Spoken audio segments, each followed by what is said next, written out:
Welcome to the Deep Dive.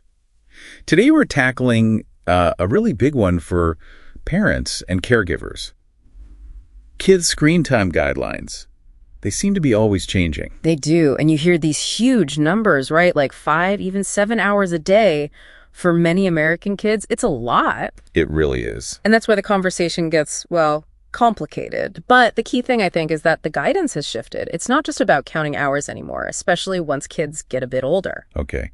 So what is it about then? It's more about the quality of the screen time, the context it happens in, and critically making sure it doesn't crowd out the really essential stuff, sleep, play, interaction. Right, avoiding that displacement effect. Exactly. So our goal here is to cut through some of that confusion. We want to give you the clear limits for the very young kids and then understand the functional view for older kids and teens. Sounds good. Let's start with the youngest group, ages 0 to 5. This seems to be where the strictest rules are, the sort of zero tolerance window. That's right. The WHO, the American Academy of Pediatrics, they're very clear. For infants under 1 year old, 0 minutes of sedentary screen time. Zero. The only thing they really say is okay is maybe some video chatting, like with family, but only if an adult is right there, actively involved. And the reasoning behind that absolute restriction. It's all about brain development. That first year is just foundational for language, for cognitive skills, all built through real-world dynamic interaction. Screens just don't provide that. Okay, makes sense. What about toddlers and preschoolers, say, ages 2 to 5? Does it loosen up then? A little, but it's still very strict. The guideline is a maximum of 1 hour per weekday. 1 hour max. Per weekday, yeah. And specifically for non-educational content. If it's high-quality educational programming, maybe a bit more flexibility, but that 1 hour is the general cap. Why still so tight? Research links exceeding that limit with differences in brain structure. Specifically, lower organization in the white matter tracts. These are the connections that support early language and literacy.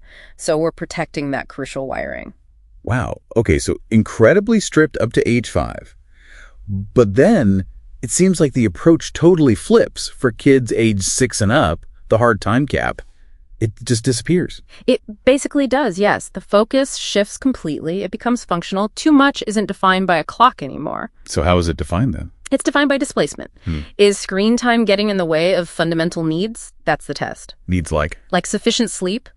Kids and teens need, depending on their exact age, somewhere between 8 and 12 hours a night. Or physical activity. They need 60 minutes of moderate to vigorous activity every single day. If screens are preventing either of those, that's too much. Got it. So it's about balance.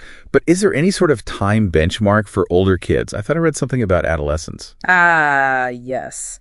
There is a specific threshold identified as high risk for teenagers. Using screens for 4 hours or more per day, that amount is strongly correlated with significantly higher reported symptoms of depression and anxiety. 4 hours. That's a concrete number to keep in mind for teens then.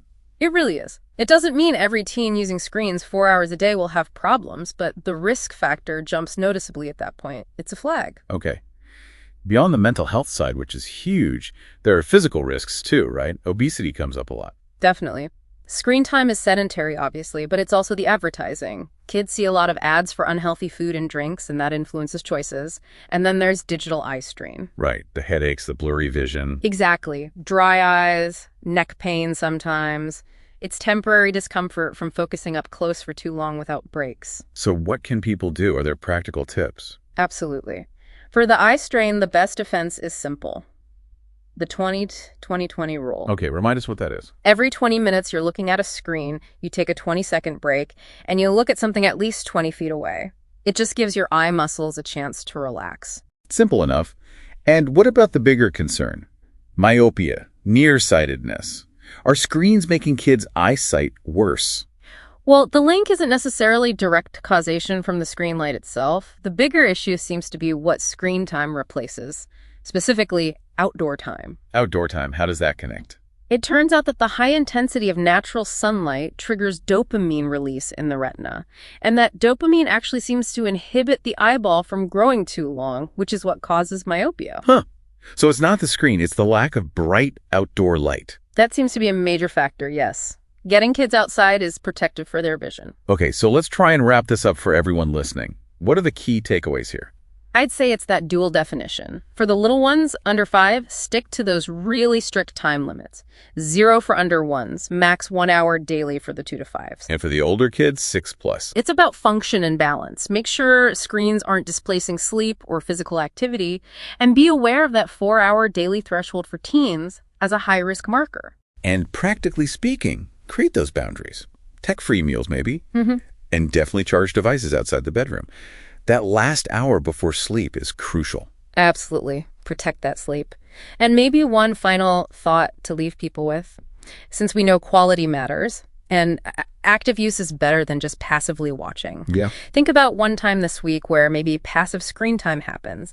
Could you intentionally swap that out for something more active or goal-oriented on a device? Maybe creating something, learning something specific, or even co-viewing and talking about it. Just a small shift towards more intentional use.